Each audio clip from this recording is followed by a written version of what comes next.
Hi friends, welcome to Navatha BB Telugu. ఈ వీడియోలో మనం saving order and nomination process గురించి అయితే మాట్లాడుకుందాము.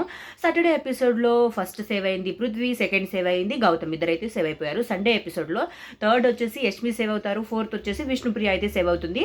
అండ్ ఫిఫ్త్ అండ్ సిక్స్త్ ప్లేస్లో టేస్టీ తేజ అండ్ అవినాష్ వీళ్ళిద్దరు వచ్చేసి లాస్ట్కి ఉంటారు.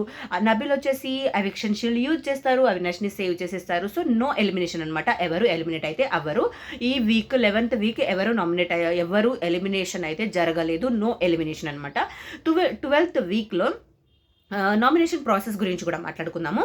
సో నామినేషన్ ప్రాసెస్ ఎలా ఉండబోతుంది అంటే, బిగ్ బాస్ స్టార్ట్ అయ్యి ఇప్పుడు ఇది 8th సీజన్ కదా, ఇప్పటి వరకు ఎప్పుడు జరగని విధంగా అయితే నామినేషన్ జరగబోతుంది. ఇప్పటి వరకు మనం నామినేషన్ ప్రాసెస్ అంటే హౌస్లో ఉన్న వాళ్ళు ఒకరిని ఇద్దరిని చేస్తారు నామినేట్, లేకుంటే ఒక్కరికే ఛాన్స్ ఉంది, అది మాత్రమే తెలుసు. కానీ ఇప్పుడు అలా కాదనమాట. ఇప్పుడు ఎలా ఉండబోతుంది అంటే, హౌస్లో ఉండే వాళ్ళు నామినేట్ చేసుకోవట్లేదన్నమాట. హౌస్ నుంచి బయటికి వెళ్ళిపోయిన కంటెస్టెంట్స్ ఉన్నారు కదా, ఎలిమినేట్ అయి బయటికి వెళ్ళిపోయిన కంటెస్టెంట్స్ ఉన్నారు కదా, వాళ్ళు వచ్చేసి వీళ్ళని హౌస్లో ఉన్న హౌస్ మేట్స్ని, బిగ్ బాస్ హౌస్లో ఉన్న హౌస్ మేట్స్ని అయితే నామినేట్ చేయబోతున్నారనమాట. ఫస్ట్ టైం కదా ఇలా జరగడం. సో ఎలా ఉండబోతుందో చూడాలి మనం. అండ్ ప్రాసెస్ అయితే అదనమాట. లోపల ఉన్న వాళ్ళు నామినేట్ చేసుకోరు, బయట ఎలిమినేట్ అయి వెళ్ళిపోయిన వాళ్ళు నామినేట్ చేయబోతున్నారు అనమాట. సో చూద్దాం ఎలా ఉండబోతుందో. ఇంట్రెస్టింగ్గానే ఉండబోతుందని అనుకుంటున్నాను నేను.